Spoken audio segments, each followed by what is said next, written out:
Hello folks, going to talk through the papers here. As usual, I'd like you to go through your own papers, skip to the questions you've got wrong, make corrections where you can, and ask me if you still don't get it after that point. Cheers, let's go. So we're going to do the non-calculated paper first. Generally the errors that were made on this were more in the lines of calculation than understanding, but there was still a few to be made. That said, I think the first question was exactly 100%. Subtract the y, add the 8 to get all the y's on one side and all the numbers on the other. Divide by 4, 4.5. Question 2. Make sure you reflect in the line x equals minus 1. That means you look on the x-axis for when that's minus 1, draw a line there and reflect in it. If you draw a line, you still get a method mark, so it's well recommended to do so. Question 3 has an awful lot of information, but I cut off like part B and C, I think, which actually used it, and all we had to do here was find 5% of 42 million, so I'd divide by 10 to get 4.2 million, and then halve it to get 2.1. This was the first question that I think there was some struggles with. If you want to find the mean from any table, you need to multiply across to get the total, because if we've got 4 people with 0 children each, that's 4 times 0, that's 0 children total. But if we have 3 people with 3 children each, that's 3 times 3, that's 9 children. So you do that, you come up with what we call your fx column, you add them up to get 35. Total frequency is 20, although you can see that in the question as well. And then you just divide one by the other. This was my method of dividing it, to get the mean. Some people then round this up to 2, and you shouldn't do that with the mean. Although it may feel common sense to say that there's an average of 2 children rather than 1.75, that's not what the mean measures. It is meant to be a decimal if it's a decimal. For this one, we had to find the line of symmetry, which is just going straight down the centre. That's again x equals minus 1, second time in this exam. And that was generally fine, but find the values of x when y equals 1 was not. So basically, y-axis is obviously here. Y-axis is equal to 1 here. We want to draw lines across from there till they hit our curve and see which x values go with that. So in my case I got 0.4 and minus 2.4. There's a much longer way of doing this question where you solve x squared plus 2x equals 1 as like a quadratic equation, and I'm very hopeful that you did not choose that method. Alright, number 6, a little bit of fractional reasoning. We take 40 litres out, it drops from 2/3 to 1/2, so we want to find out what fraction was that. So we need to do 2/3 take away 1/2. That would be a sixth. That sixth of the tank was equal to 40 litres, so if we multiply that by 6, we'll get the whole tank holds 240 litres. Moving on. Next was a cumulative frequency graph. So remember, if you're drawing a cumulative frequency curve, you want to use this little L shape as your guide to which crosses need to be made. And don't forget to do a cumulative frequency column. We know the general shape of a CF graph should be going upwards, and then sort of like this S shape. And that's what it should look like. And then for part B, to find the interquartile range, you want to go from a quarter of the total frequency. So total frequency was 48, a quarter of that is 12. That's going to give you a lower quartile, which is 34 on my diagram, and the upper quartile goes from 36, and that goes to 64. So 64 is my upper quartile, 34 is my lower quartile, my interquartile range is 30, although there was a little bit of spread allowed for that one. I think it was like 28 to 32 was fine, as long as it matched your graph. Standard form was not done well. There are 2 ways to attack this first question, and I would generally think the left side is just the way with the least fuss.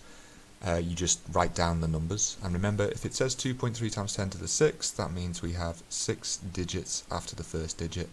3 times 10 to the 5, we've got 5 digits, so it's 2.3 million, take away 300,000 is 2 million. And it says give your answer in standard form, so that's 2 times 10 to the 1, 2, 3, 4, 5, 6. You could also do this thing where you convert 3 times 10 to the 5 into times 10 to the 6, and remember there's like a balancing thing here. If we're increasing 5 to 6, we have to decrease 3 to 0.3. So you do a subtraction, you just get 2 times 10 to the 6 that way as well. You then got a multiplication one, and I found it, well, there's loads of ways you can do this, to be fair. Actually, one option that occurs to me is you could rearrange this, now I'm thinking about it, to 3.2 times 10 to the 12 divided by 4 times 10 to the 4, and that should give you what's left over. Let's just see how that works. So 3.2 over 4 is 0.8. 12 over 4, it's going to be times 10 to the 8, because we do a subtraction when we divide powers. And then we're going to need to increase this side to 8 and decrease this side to 7. So yeah, you could get a 7 that way as well. But the first way that apparently occurred to me was to convert this into to the power of 12, in the power of 11 rather, so I could match up the 8 times 4 being a 32 with the 32, and then the 11 with the a plus 4. Either way, you're going to get a is 7. There's also trial and error, I suppose. Number 9 here, quite an easy diagram to fill in because they've given you the quarter, so just all the branches stay the same, just the same dice being thrown twice. And then at least 1/6, you can either add up the top 3 branches, which are, will have at least 1/6, or you could work out the bottom one is 9/16 and take that away from 1. Just be careful on your calculations here. There was a couple of people that said, for instance, a quarter times a quarter is 2/16 or 1/8. You can't be losing that sort of mark. Number 10, I think part A was okay. Essentially, this is a prism, and to find the volume of any prism, we do the area of the base times the height. So in this case, that's pi r squared is our base, times our height is 5, and then just keep the pi around, so it's 45 pi. For the cylinder B, again, you're kind of doing volume of it being pi r squared times height, but we don't want to use 8 at all in this question. It's just there to trick you. So we're going to go pi r squared h, essentially.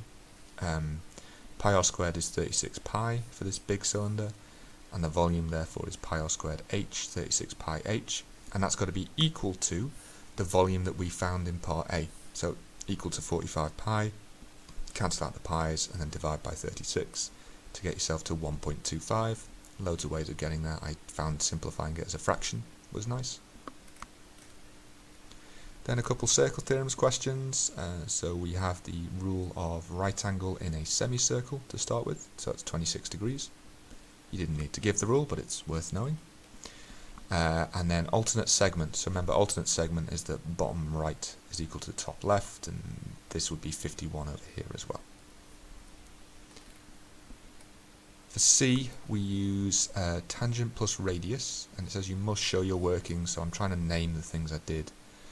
Tangent plus radius, so there's 90 degrees there, and then this is a triangle, so that's 62 there, and then this is double angle, so angle at the circumference is half the angle at the centre, that's 31. Then a bit of quick fire stuff really. If you square anything like this, you want to square each of the components individually, then multiply them together. 2 squared is 4, root 3 squared is 3, 4 times 3 is 12. For B, you want to subtract your powers, but we still do 12 divided by 4, so we still get 3 at the front. Don't forget, if it's x on its own, that's x to the power of 1, so you're doing 4 take away 1 to get this x cubed, and then y cubed z. And if you have a bracket to a power, you need to multiply the powers. So remember again, this is y to the 1, so that's why we're going to get y cubed here, 1 times 3. But we're also going to get 2 to the power of 3 at the front. And then D was badly answered, I seem to remember.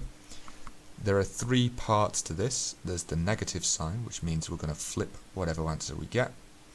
There's the top of the fraction, which is going to be our power. There's the bottom of our fraction, which is going to be our root. So what we need to do with 32 is take a 5th root, a square power, and flip it upside down. So I've done my flip first here.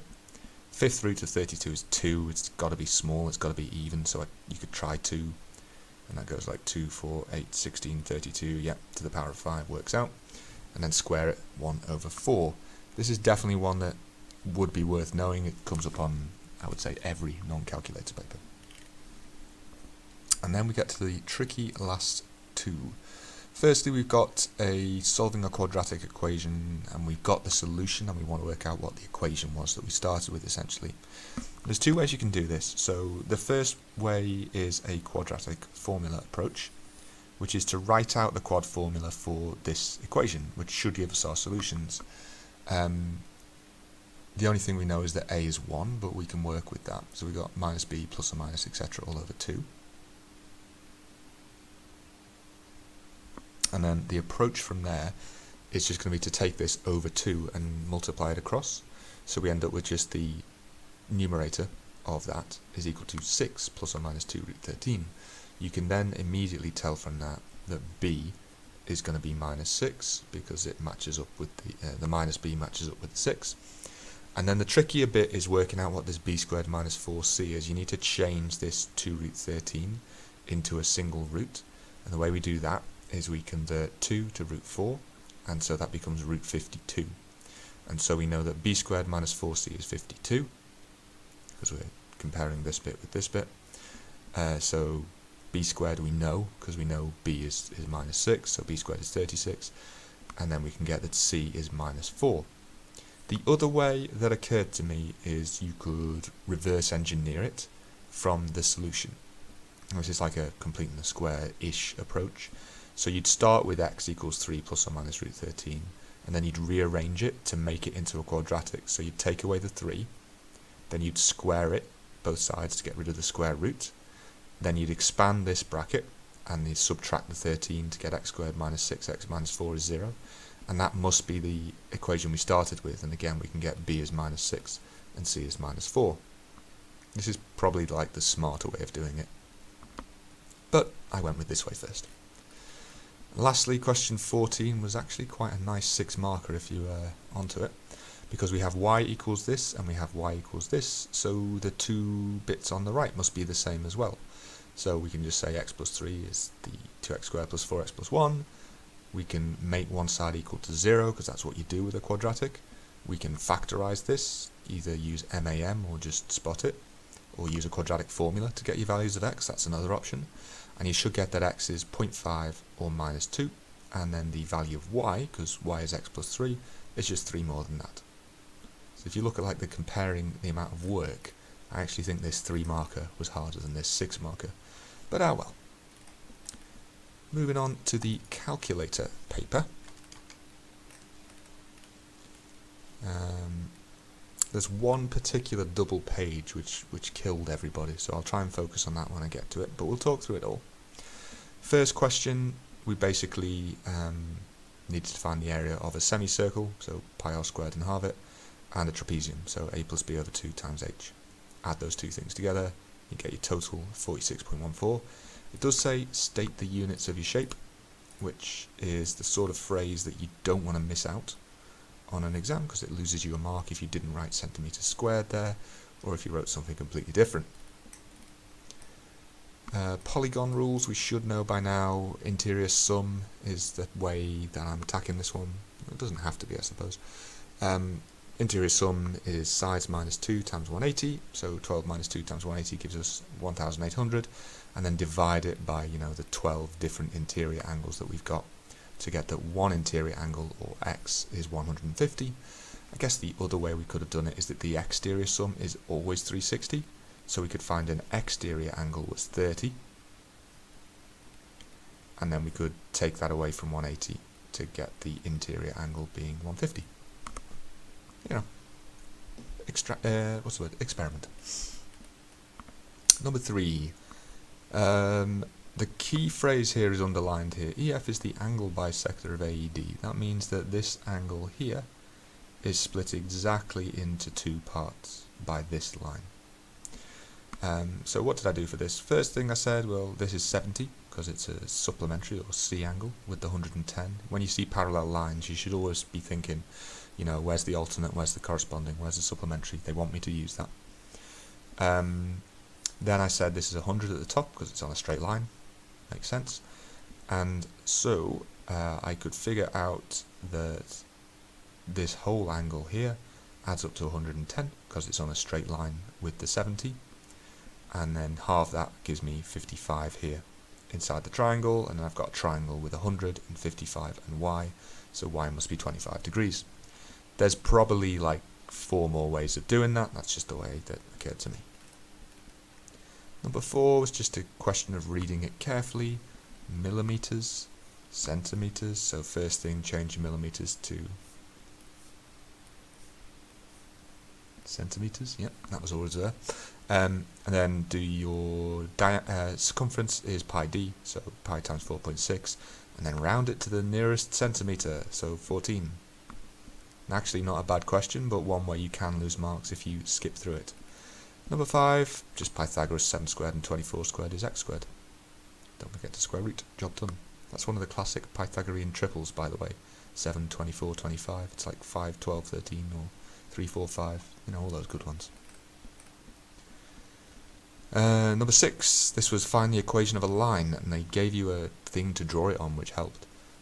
So you just mark the 2 points that they talked about, and mark them in the right place, and then remember we need a gradient triangle. So we want the change in y, which was 4, and the change in x, which was 2, and 4 divided by 2 is 2. I had quite a lot of people get like -2 here, or a half, or minus a half, and to me it felt like not thinking about the diagram you had in front of you, or counting like little squares rather than big squares, I don't know. Now there's a cheap way out here because you can see the intercept is -4. So if we're thinking about equations of lines in terms of y equals mx plus c, we've immediately got that the gradient is 2 and the intercept is -4, so we can just go straight to that as our answer. If you wanted to do it the slightly longer way, we'd be saying m is 2, and I guess x1, y1 is, let's use 2, 0. And then we'd be saying y minus y1 equals mx minus x1, and that would also expand to that as well, but if you've got the intercept you may as well use it. 7, sort of a bounds question, although not too bad as far as these things go. Specifically this is just 40 meters, it's not like to the nearest meter or anything, which helps a lot. It says length of ribbons are 30 to the nearest centimeter, and then gives you a big hint you need to think about minimum maximum. Remember we halve, add and take away to get our bounds, so nearest centimeter, halve 1 centimeter to get 0.5, and then add or take it away, so take it away from 30 we'll get 29.5. The upper bound will be 30.5 by the way. And then find the least and greatest number of lengths of ribbon, so change the units to be the same thing, that's important. 40 meters is 4,000 centimeters. Divide this by 29.5 and 30.5 to get the 2 possible amounts of ribbon the machine could cut. Don't forget to round to the nearest whole amount because you can't really cut fractions of ribbons. Oh, I don't think it was punished if you wrote 131.6. 8a, this is a SOHCAHTOA question and a little bit of a bearings question. So it's talking about the bearing of B from A. That means that you've got to start from A, because it says from A. You draw a north line, you go clockwise until you're pointing towards the angle you want. So we want this angle here. This is SOHCAHTOA, so we've got opposite and adjacent, so it's tan. Tan theta is 24/33. Use inverse tan here to get the angle is 36.02, and then read the question that says give your answer to the nearest degree, and it has to be 3 figures, so that's 036 is the actual bearing we want. 36 would not count for the third mark. And then 8b is a distance, speed, time question. So for B, you start off by finding the amount of time that B takes to travel west. It goes at a speed of 16, at a distance of 24, so that gives us a time of 1.5 hours. And then for A, we want the speed, and you know, you should be thinking about your which way around is this? Distance, speed, time triangle. So if we're thinking about time, cover that up. It tells you to do distance divided by speed. If you want speed, do distance divided by time, and so on. Number 9 could be done in 2 ways, I suppose. I would factorise this, as shown. You could use the quadratic formula. I mean, you could complete the square if you were completely mad as well. And number 10, a Mechford without the M or the F. Fairly good for 4 marks, I think. Expand the brackets, collect the terms, and then divide, and just don't be sloppy with it. 11 was a histogram, so we had to obviously draw a histogram. That means class width and frequency density are the bits that you're interested in, and if you want to think about it as a triangle, we have class width, frequency density, and frequency. So if we want to find frequency density, we do frequency divided by class width. That gets these values over here, and those are the heights of bars that touch and are the same widths as the groups that they start with. Again, a nice 5 marks, I think. Then we have a few do you understand what these word means question. So modal class, we're talking about mode, the most, and the highest frequency is the way we interpret it, which is this one here. It's not because it's got the highest frequency density, which you might think, but it's no, the highest frequency. The median, now it doesn't say to estimate the median or anything, it just says where is it. So we'd again halve the number of people to say we're looking for the 150th person. The first 100 people are in the first group, so the next 60 people are in the next group. That takes us past 150, so the median must be between 20 and 30. I think to be precise, it's 28.3. And then find the minimum possible age range of the people. There was 2 possible answers here. So basically we were saying, well, that means we want this group to all be 50 somehow, and this group to all be either 20 or 19, depending on what that counts at. You know, do we count 19.9? I don't know. So it allowed you to do 50 take away 20 or 50 take away 19, and both of those were valid ways of answering that question. Area of a sector. So theta over 360 times pi r squared is the formula that you need to know, or angle over 360. And we know it's equal to 32, so it's just a case of rearranging this formula. I times up by 360 and divided by 49 pi, got 74.8 and said, and that's about 75, which is what they needed me to find. And then number 13, graph transformations. So remember that your general rules here are whether stuff is inside or outside brackets, okay?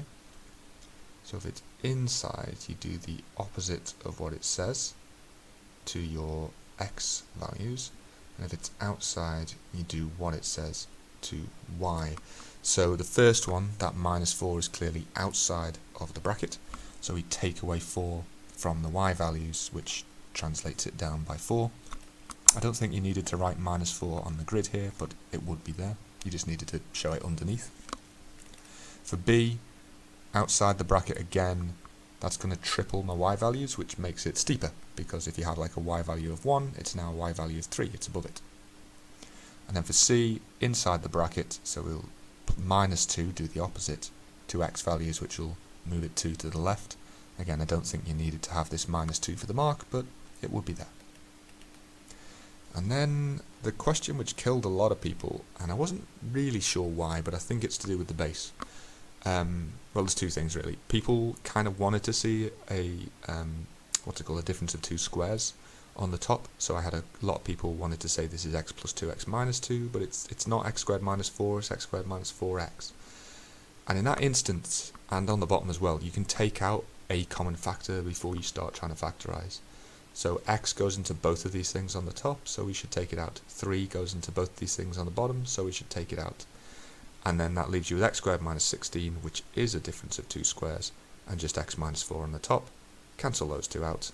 You end up with x over 3x plus 4, or x over 3x plus 12 was fine as well. So cheers. Hope that helps. Make sure you've made your corrections and ask me about anything you don't get. See you next time.